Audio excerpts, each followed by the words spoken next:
Before boarding, the man noticed a series of eerie coincidences. The date was October 15th. The flight number was precisely 1015. The departure time had also been delayed from 9:30 to 10:15. Everything revolved around 1015. These consecutive coincidences unsettled him. Stepping into the cabin, he cautiously scanned his surroundings. Before taking his seat, he noticed a stranger smiling at him. Frank responded politely. Then he spotted an MP3 player in the seat pocket ahead, playing a mysterious story about Flight 1015, the very flight he was on. Out of curiosity, Frank put on the headphones. As the narration continued, he was stunned to discover the story unfolded in real time alongside reality. The headphones announced, "Passengers, please fasten your seatbelts." He looked up to see the flight attendant demonstrating. Then it said, "The rain outside the airport is growing heavier." He lifted the window shade and saw torrential rain pouring down. Everything the MP3 predicted was happening. Then a chilling voice came through the headphones. "Flight 1015 will vanish completely from radar in 1 hour, leaving no trace." Frank thought it absurd. Just then, the plane jolted slightly.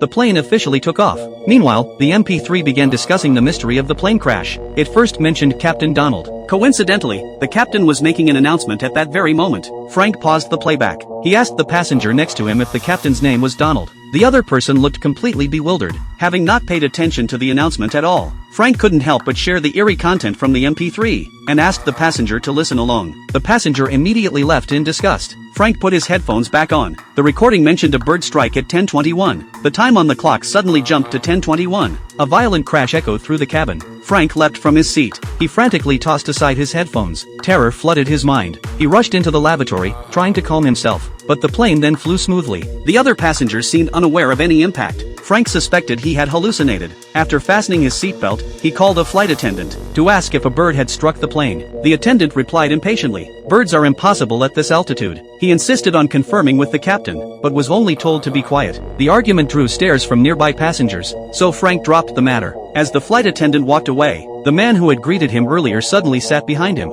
and whispered, "I'm certain a bird did hit the plane just now." This film is titled The Twilight Zone Season